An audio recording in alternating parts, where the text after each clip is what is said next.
At this also my heart trembleth, and is moved out of his place.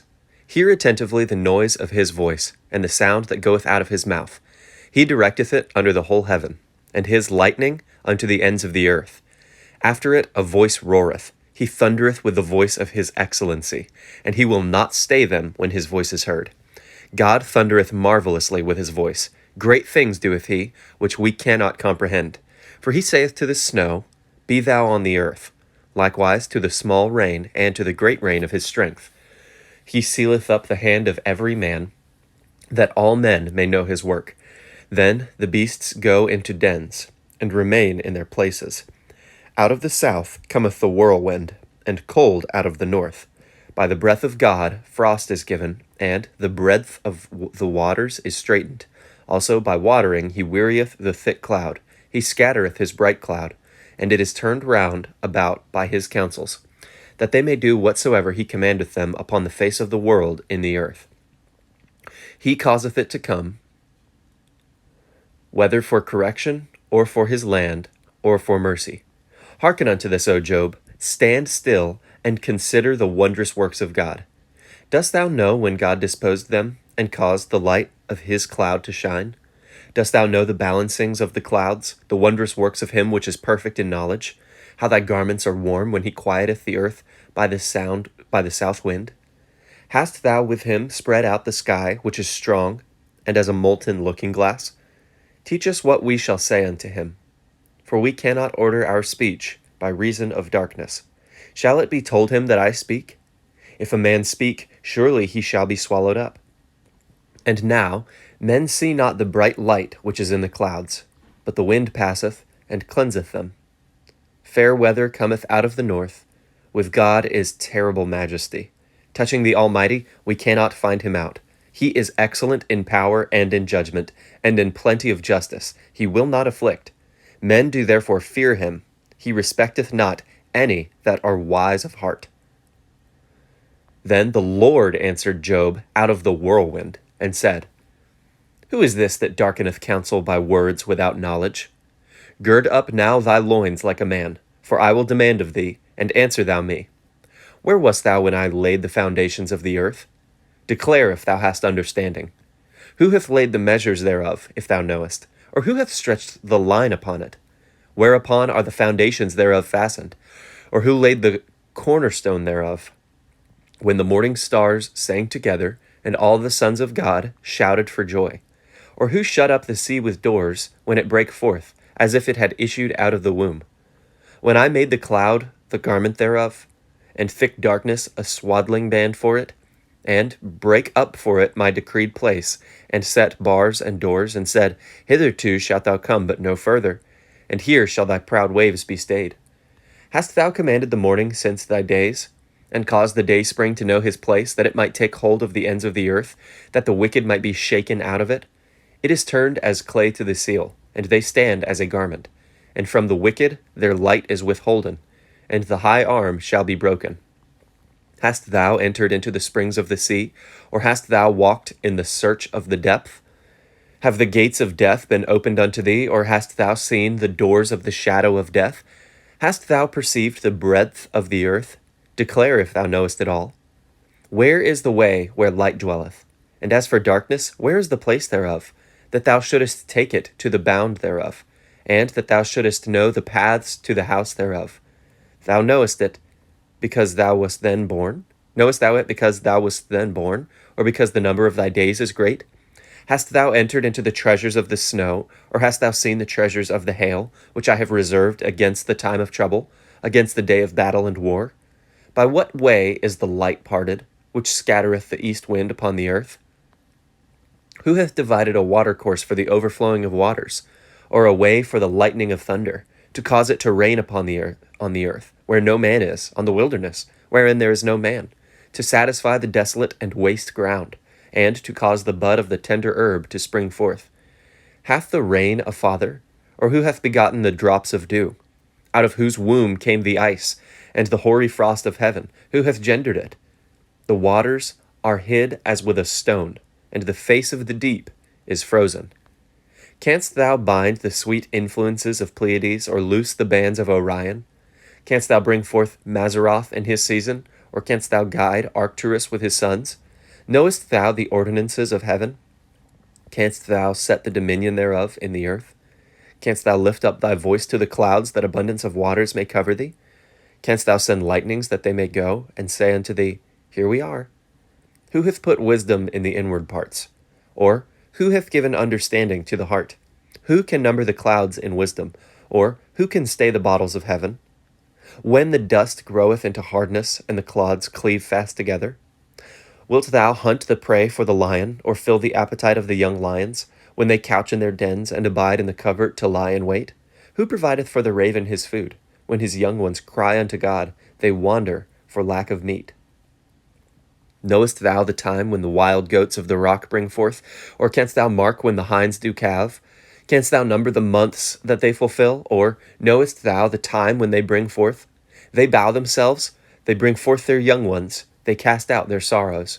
Their young ones are in good liking, they grow up with corn, they go forth and return not unto them. Who hath sent out the wild ass free? Or who hath loosed the bands of the wild ass? Whose house I have made the wilderness, and the barren land his dwellings. He scorneth the multitude of the city, neither regardeth he the crying of the driver. The range of the mountains is his pasture, and he searcheth after every green thing. Will the unicorn be willing to serve thee, or abide by thy crib? Canst thou bind the unicorn with his band in the furrow, or will he harrow the valleys after thee? Wilt thou trust him because his strength is great, or wilt thou leave thy labor to him? Wilt thou believe him that he will bring home thy seed, and gather it into thy barn?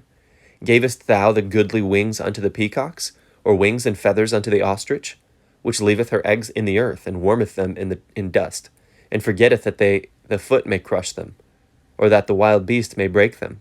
She is hardened against her young ones, as though they were not hers. Her labor is in vain without fear, because God hath deprived her of wisdom, neither hath he imparted to her understanding.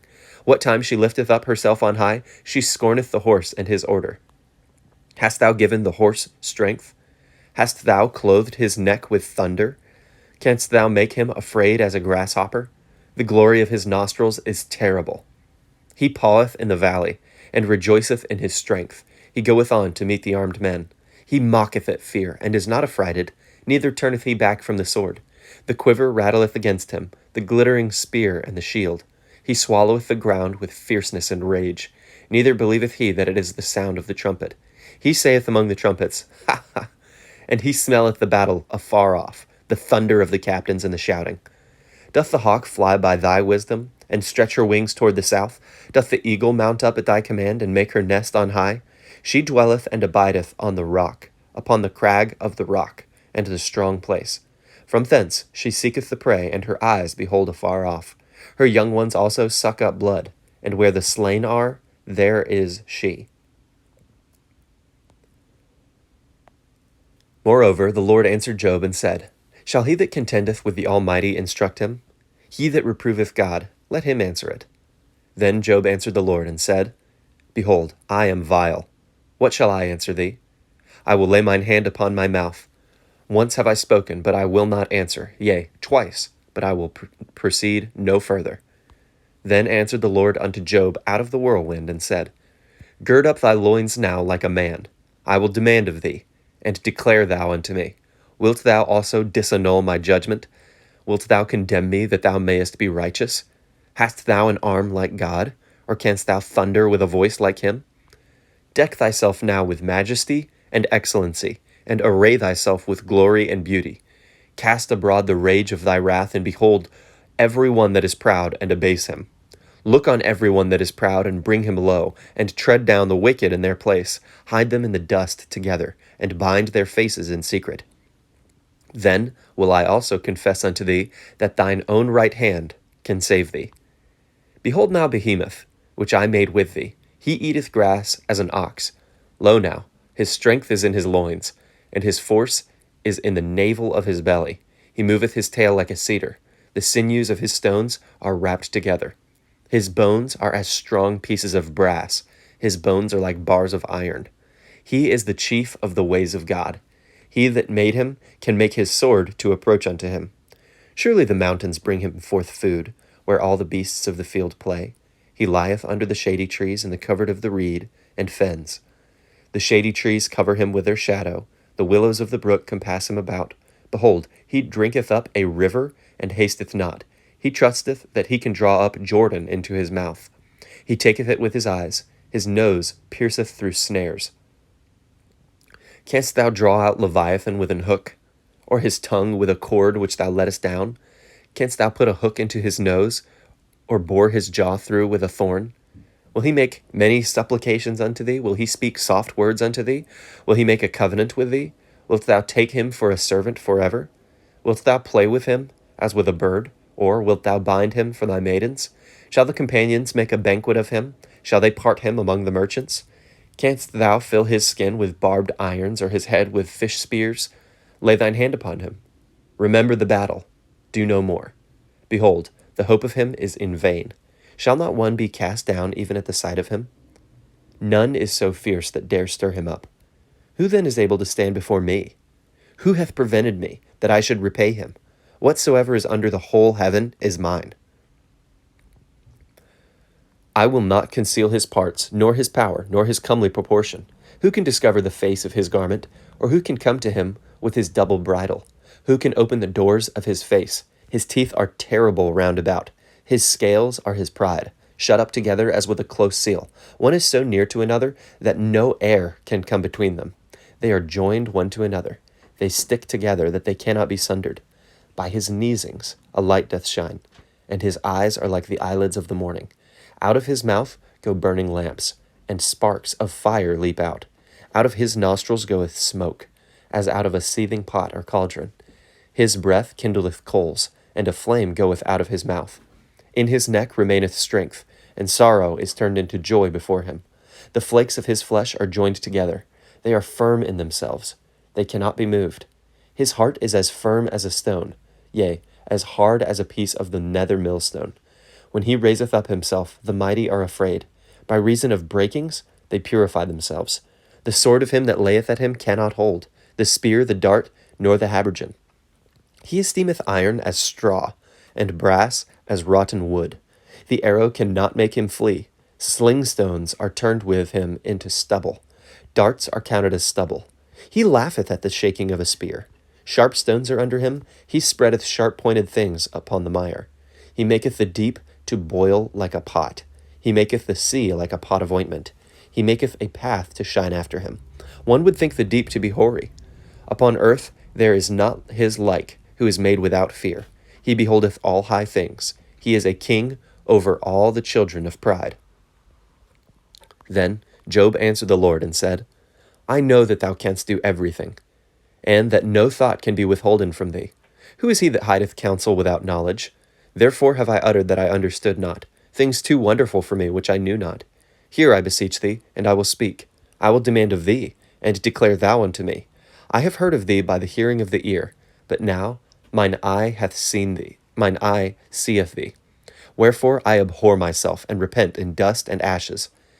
And it was so, that after the Lord had spoken these words unto Job, the Lord said to Eliphaz the Temanite, My wrath is kindled against thee, and against thy two friends, for ye have not spoken of me the thing that is right, as my servant Job hath.